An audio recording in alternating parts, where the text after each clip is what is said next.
Hey guys, how's everyone doing today? I'd like to thank you all for watching and coming to the live shows, first of all. Of course, I'd like to give an extra special thank you to my Patreons and channel members.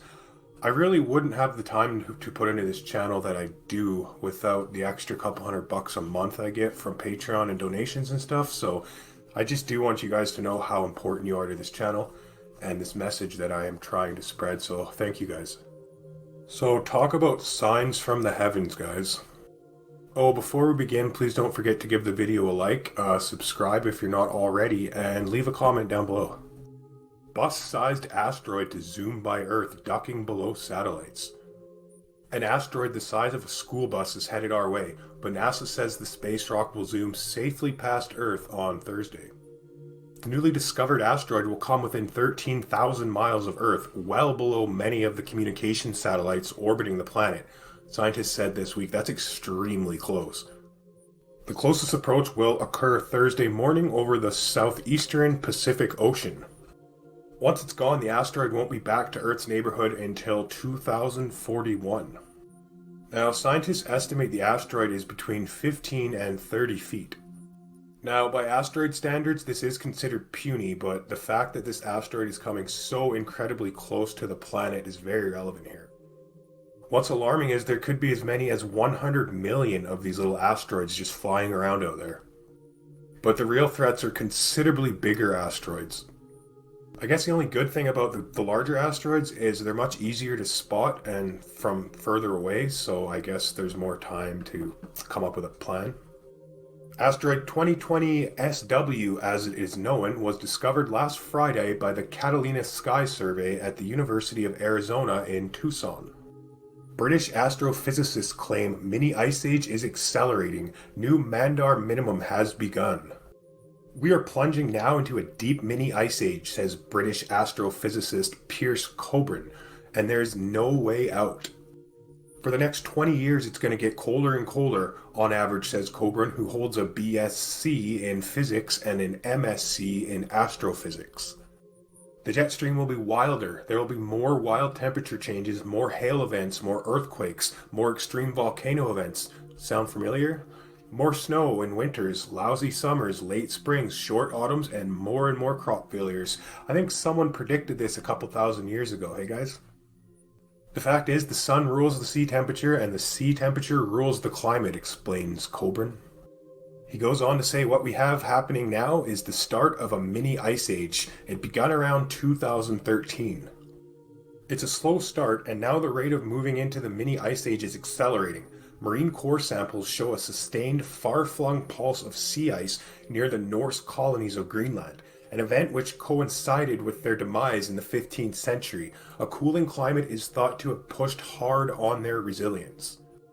Today it is feared a similar event may be about to occur. We are waiting for a huge burst of cold water to be released from the Beaufort Gyre, says David Morello of the ORP, a release which is long overdue, with the gyre having circulated in place for longer than is normal. And when it does this, continues Morello, it will potentially shut down the Gulf Stream. 20 injured as more floods and landslides hit Jakarta and West Java, Indonesia. More floods and landslides struck Indonesia's capital Jakarta and nearby areas, including West Java, claiming at least 2 lives and leaving 20 others injured. Officials reported this Tuesday, September 22, 2020. Now, since January this year, at least 283 people have lost their lives as a result of natural calamities due to severe weather. Heavy rainfall triggered flash floods in several parts of Jakarta on Monday, September 21st, inundating 49 neighborhood units, according to the Jakarta Disaster Mitigation Agency. Floodwaters reached up to 1 meter in 23 areas of East Jakarta, up to 0.8 meters in 14 neighborhoods of West Jakarta, and up to half a meter in 10 areas of South Jakarta, as well as 1 each in the north and central areas. Most flooding occurred in the West Senkaku subdistrict of Banten, where waters reached up to 0.3 meters or 1 foot, said the BPBD Information and Communication Center head Radita Jati. In a press conference on Monday, Jakarta Governor Anies Baswedan reported that the capital's upstream regions were also lashed by heavy rains, causing the Katalampa in Bogar, West Java, to reach its highest warning levels as the waters surpassed 2 meters or 6.5 feet for around half an hour. Anis ordered authorities to warn residents near the Silingwang River, which flows through Jakarta and West Java. We are preparing shelters in case they get hit by a flood. This time it's a bit different because the shelters have to comply with the COVID-19 health protocols, he added, also noting that the water gates in the capital were monitored to make sure that waters from the upstream region will flow smoothly. As of Wednesday morning, 32 roads in West Jakarta and North Jakarta were still submerged in waters, including some roads in West Sengkakong. Sorry, I can't pronounce that. At least 15 people were forced to evacuate. Landslides also hit the area, damaging 9 houses, 10 bridges, and leaving 20 people injured. Citizens have been advised to be on the alert for possible or more floods, landslides, as well as whirlwinds. At least 283 people have lost their lives as a result of natural disasters due to severe weather this year, according to the data from the BNPB. Also, a staggering total of 2,069 natural calamities have occurred in Indonesia from January to September, including 773 flood events and 378 landslides. Navy Defense Ministry tests new naval missile system. Israel's Navy and the Defense Ministry's Administration for the Development of Weapons and Technological Infrastructure, or the MAFAT, successfully carried out a test of a new missile system developed by Israel Aerospace Industries. The missile system will ensure the maritime superiority of the Navy, the IFD spokes unit said in a statement on Friday, adding that the implementation of the system is a significant step in strengthening the Navy and maintaining the IDF's superiority in the maritime arena. According to the IDF, the missile system that was tested has more accurate and flexible attack capabilities, longer ranges, and a better ability to deal with the advanced threats. The Sahar 6 missile ships will defend Israel's offshore natural gas reservoirs as well as other strategic maritime assets. 5G wireless radiation leakage may lead to incorrect weather forecasts, study warns. New Brunswick, New Jersey states high-tech 5G networks are here and will likely be the new standard in wireless communications in the near future. For people who love to check the weather on their smartphones, however, that new signal may actually be a problem. A new study finds radiation leakage from 5G networks may throw off weather satellites, giving you a bad forecast. I wonder what else that stuff does. Now, the study reveals 5G frequencies could leak into the same bands weather sensors use to measure water vapor in Earth's atmosphere. Meteorologists use this information to forecast both temperatures and rain tools. The models show if 5G signals leak between -15 and -20 decibel watts of power, they'll likely throw off both weather readings. Researchers say that much leakage can shift the accuracy of precipitation measures by up to 0.9 millimeters and ground temperatures by 2.3 degrees Fahrenheit. Archbishop Vagiano, Trump faces biblical challenge against demonic forces of New World Order.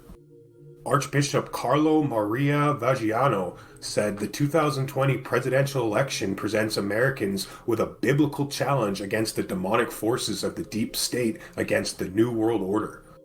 The Catholic Church's former apostolic nuncio to the U.S. once again warned voters that warring principalities unseen to the human eye will clash on election day. I don't know why that's in there twice.